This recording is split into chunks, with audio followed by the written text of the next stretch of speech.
Welcome to Nasdaq Trade Talks. I'm Jill Malandrino, global markets reporter at Nasdaq.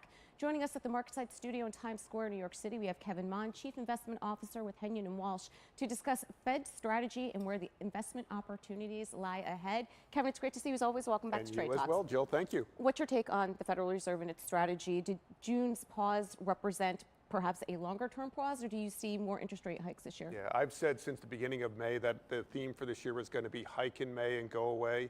I do think there's now the potential that the Fed maybe raises one more time, perhaps two, but we're near or at the end of this rate hike cycle. And I believe in all likelihood, Jill, that next year the Fed's going to be cutting rate. Even their own dot plot charts suggest that they're going to come down by about 100 basis points by the end of next year because of the slowing economy that they're trying to promote. If that's the case, there's more investment opportunities ahead. There certainly is. Now, do you think the Fed's actions could impact the likelihood of a recession, this recession that hasn't come yet? I do. If you think about it, as it stands right now, the U.S. consumer is really what's kept this economy going, right?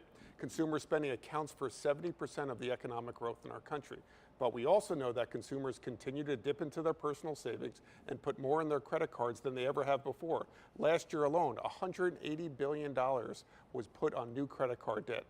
In addition, the current interest rate on credit card debt right now is around 21%, an all-time record. If the Fed continues to raise, that credit card servicing is only going to increase. That's going to impair the economy. So hopefully the Fed stops here. So if the Fed is able to engineer a soft landing, where do you think those investment opportunities are? Sure. If I look ahead to the next 2 years, when rates should be lower, yields should be lower, inflation should be lower, and markets should be higher, let's look to those areas that were really beaten up last year. Those same areas that should drive the U.S. economy forward, whether it's healthcare, information technology, or even consumer discretionary, notably e-commerce. But technology is really the place where I see the opportunities going ahead. And the place where the growth has taken place thus far this year. And of course, we can't have a conversation without bringing up artificial intelligence. Yes. So what's your advice for investors who are looking to invest in AI? Certainly. I think it's fair to say, Jill, that AI is the new hot dot on Wall Street. But much like the dot-com craze back in the 2000s, investors should be very cautious before jumping into the AI investment waters. There's many companies right now that are purporting to have AI solutions, investing in AI, but they haven't proven anything yet. So there's different ways that you could play AI. You can take the traditional larger cap names like a Microsoft, given their multi-billion-dollar investment into OpenAI ChatGPT. IBM, who earlier this week announced their own $4.6 billion acquisition of Apptio.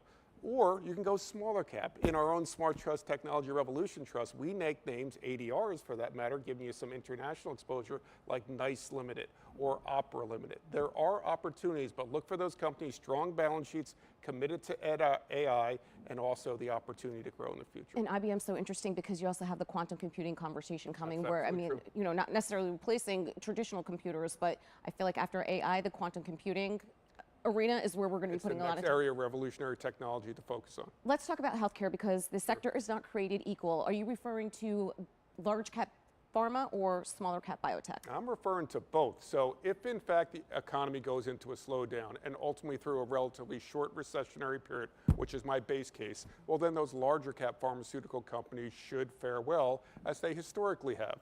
However, looking beyond that, where we see the real growth opportunities are in smaller cap biotech.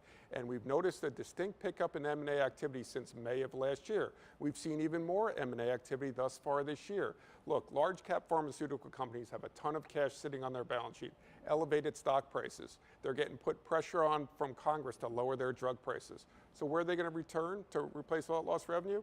They're going to be acquisitive, and they're going to acquire the innovative healthcare solutions, whether it's CAR-T, CRISPR, gene editing, gene splicing, immunotherapies of these smaller cap biotech companies. All right, Kevin, appreciate the insight as always. Thanks for joining us on Trade Talks. Thank you. And thanks for joining me. I'm Jill Malandrino, global markets reporter at Nasdaq.